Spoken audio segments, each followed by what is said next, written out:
The air in the House of Commons was thick with a panic that bordered on defeat. It was May 13, 1940.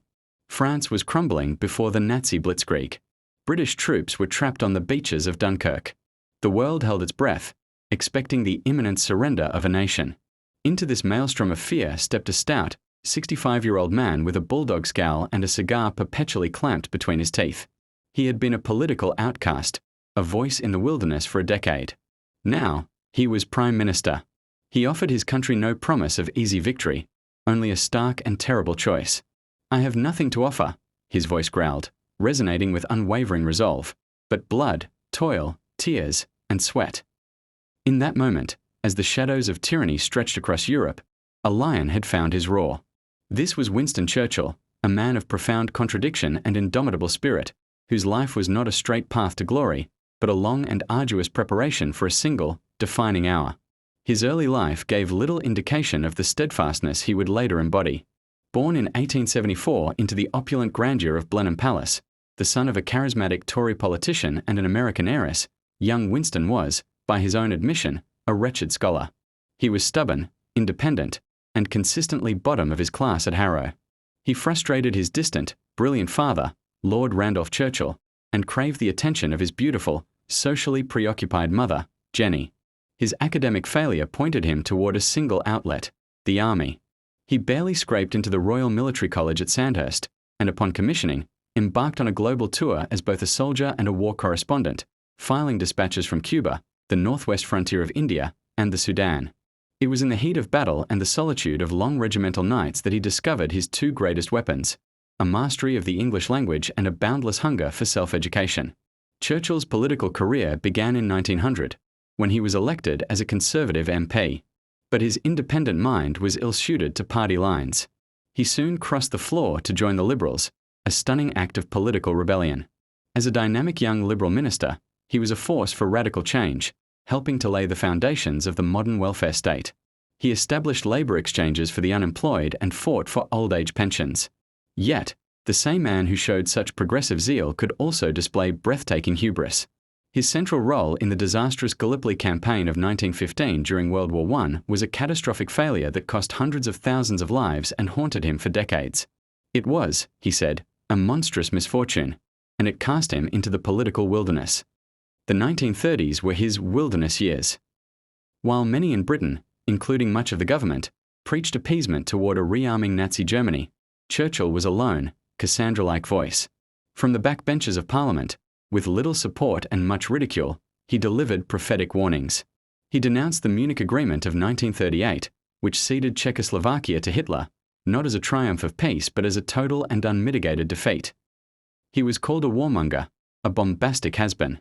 But history would prove his fears devastatingly correct. When Hitler invaded Poland in September 1939, the scale of his foresight became tragically clear. The man who had been shunned was suddenly indispensable. Prime Minister Neville Chamberlain, the architect of appeasement, had lost all credibility. On May 10, 1940, as Germany invaded France and the Low Countries, King George VI asked Winston Churchill to form a government.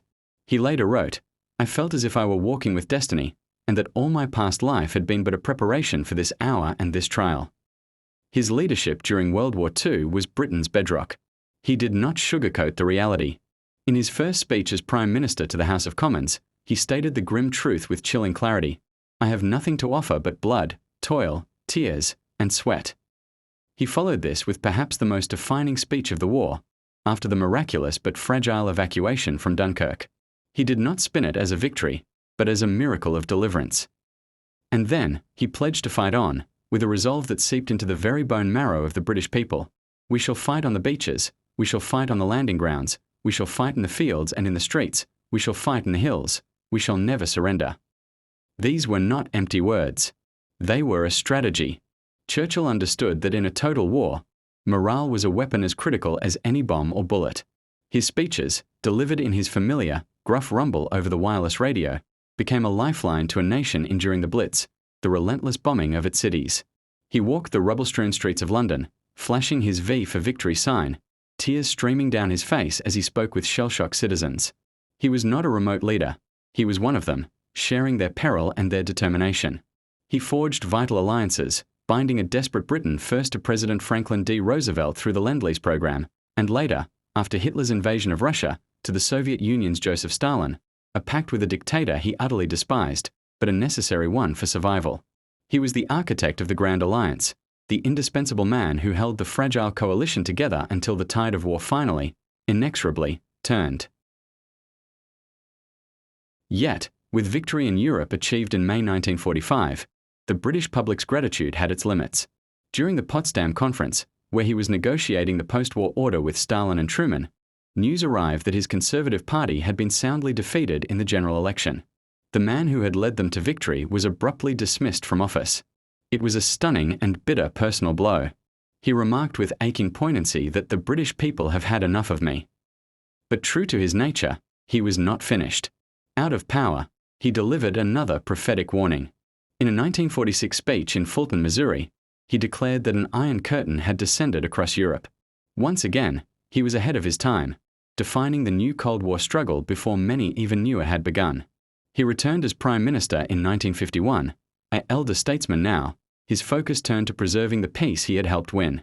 In 1953, he was knighted by Queen Elizabeth II and awarded the Nobel Prize in Literature for his mastery of historical and biographical description, particularly for his 6-volume memoir, The Second World War. His later years were quieter, spent painting at his beloved home, Chartwell, and writing. He passed away on January 24, 1965, at the age of 90. In a gesture of respect unprecedented for a commoner, Queen Elizabeth granted him a state funeral. The bells of St. Paul's Cathedral tolled as his coffin was borne up the Thames on a barge, cranes on the docks dipping in salute. It was a farewell fit for a king, bestowed upon a man who had been the king's first servant. The legacy of Winston Churchill is as complex as the man himself. He was a visionary who could also be profoundly obstinate, an imperialist who fought for freedom, a romantic who was capable of great ruthlessness. He held views on race and empire that are rightly condemned by modern standards. Yet, to judge him solely through a contemporary lens is to miss the essence of his monumental achievement. In the balance of history, his virtues outweigh his flaws to a staggering degree.